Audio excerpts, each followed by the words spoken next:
Polavaram left main కెనాల్ని visit చేయడానికి పాయకరావుపేట నియోజకవర్గంలో ఎస్రాయవరం మండలంలో ఉన్న దార్లపూడి విలేజ్ దగ్గర ఆక్వాడక్ట్ని విజిట్ చేయడానికి చంద్రబాబు నాయుడు గారు రాబోతున్నారు. ఇప్పుడే కలెక్టర్ గారు, ఎస్పీ గారు అందరం కలిపి ఆ ప్లేస్ను కూడా విజిట్ చేయడం జరిగింది. ఎక్కడైతే ఆక్వాడక్ట్ అసంపూర్తిగా నిర్మితమై ఉండిపోయిందో అదంతా కూడా ఇప్పుడే విజిట్ చేయడం జరిగింది. సార్ ఎక్కడికి వస్తారు, ఎక్కడ విజిట్ చేస్తారన్న విషయాన్ని అన్నింటినీ కూడా ఏదైతే చంద్రబాబు నాయుడు గారు డే ఫస్ట్ నుంచి కూడా పోలవరాన్ని కంప్లీట్గా పూర్తి చేయాలి, పోలవరాన్ని పూర్తి చేసి సుమారుగా ఇక్కడున్న రైతాంగాన్ని అందరినీ ఆదుకోవాలి అన్న ఒకే ఒక కళతో ఈ రోజు కూడా చంద్రబాబు నాయుడు గారు పనిచేయడం, మన ముఖ్యమంత్రి వర్యులు పనిచేయడం మనందరం చూసాం. దానిలో భాగంగానే ఇప్పుడు ఇంకా ముఖ్యమంత్రి అయ్యి నాకు తెలిసి 12వ తారీఖున మనకి ప్రమాణ స్వీకారం చేశారు ముఖ్యమంత్రిగా.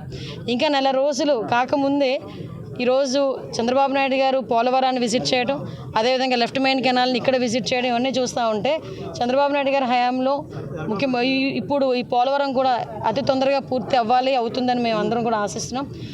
ముఖ్యంగా ఈరోజు ఇక్కడికి వచ్చేటప్పుడు కూడా చంద్రబాబు నాయుడు గారు మనకి మార్నింగ్ వైజాగ్ ఎయిర్పోర్ట్లో దిగి అక్కడ నుంచి పై హెలికాప్టర్ ఇక్కడికి వస్తారు. హెలిప్యాడ్ కూడా ఇక్కడ మన స్కూల్లోనే హెలిప్యాడ్ కూడా పెట్టుకొని దగ్గరికి వెళ్ళి విజిట్ చేసి అక్కడ మన ఇరిగేషన్ డిపార్ట్మెంట్ తాలూకా ప్రెజెంటేషన్ కూడా విని అక్కడ నుంచి మళ్ళీ తిరిగి ఇక్కడికి వచ్చి ఇక్కడ నుంచి భోగాపురం సార్ ఎయిర్పోర్ట్ కూడా విజిట్ చేయడానికి, కన్స్ట్రక్షన్ ఎయిర్పోర్ట్ కూడా విజిట్ చేయడానికి అక్కడికి వెళ్తారు, భోగాపురం వెళ్తారు సార్. అక్కడ నుంచి మళ్ళీ వైజాగ్ వచ్చి కొన్ని కార్యక్రమాలు ఉన్నాయి, కార్యక్రమాలన్నీ ముగించుకొని మళ్ళీ సాయంత్రానికి ఆయన విజయవాడ చేరుకుంటారు. ఇది సీఎం గారి షెడ్యూల్. దీనికి పోలవరం లెఫ్ట్ మెయిన్ కెనాల్ని విజిట్ చేయడానికి పాయకరావుపేట నియోజకవర్గంలో ఎస్రాయవరం మండలంలో ఉన్న దార్లపూడి విలేజ్ దగ్గర ఆక్వాడక్ట్ని విజిట్ చేయడానికి చంద్రబాబు నాయుడు గారు రాబోతున్నారు. ఇప్పుడే కలెక్టర్ గారు, ఎస్పీ గారు అందరం కలిపి ఆ ప్లేస్ను కూడా విజిట్ చేయడం జరిగింది.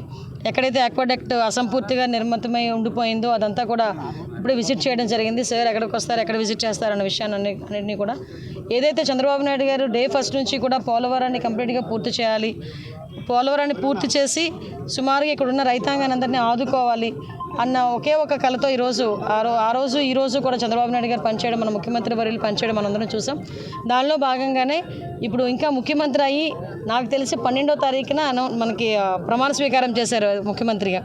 ఇంకా నెల రోజులు కాకముందే ఈరోజు చంద్రబాబు నాయుడు గారు పోలవరాన్ని విజిట్ చేయడం, అదేవిధంగా లెఫ్ట్ మెయిన్ కెనాల్ని ఇక్కడ విజిట్ చేయడం ఇవన్నీ చూస్తూ ఉంటే చంద్రబాబు నాయుడు గారి హయాంలో ఇప్పుడు ఈ పోలవరం కూడా అతి తొందరగా పూర్తి అవుతుందని మేము అందరం కూడా ఆశిస్తున్నాం. ముఖ్యంగా ఈరోజు ఇక్కడికి వచ్చేటప్పుడు కూడా చంద్రబాబు నాయుడు గారు మనకి మార్నింగ్ వైజాగ్ ఎయిర్పోర్ట్లో దిగి అక్కడ నుంచి పై హెలికాప్టర్ ఇక్కడికి వస్తారు. హెలిప్యాడ్ కూడా ఇక్కడ మన స్కూల్లోనే హెలిప్యాడ్ కూడా పెట్టుకొని దగ్గరికి వెళ్ళి విజిట్ చేసి అక్కడ మన ఇరిగేషన్ డిపార్ట్మెంట్ తాలూకా ప్రెజెంటేషన్ కూడా విని అక్కడ నుంచి మళ్ళీ తిరిగి ఇక్కడికి వచ్చి ఇక్కడ నుంచి భోగాపురం సార్ ఎయిర్పోర్ట్ కూడా విజిట్ చేయడానికి, కన్స్ట్రక్షన్ ఎయిర్పోర్ట్ కూడా విజిట్ చేయడానికి అక్కడికి వెళ్తారు, భోగాపురం వెళ్తారు సార్. అక్కడ నుంచి మళ్ళీ వైజాగ్ వచ్చి కొన్ని కార్యక్రమాలు ఉన్నాయి, కార్యక్రమాలన్నీ ముగించుకొని మళ్ళీ సాయంత్రానికి ఆయన విజయవాడ చేరుకుంటారు. ఇది సీఎం గారి షెడ్యూల్. దీనికి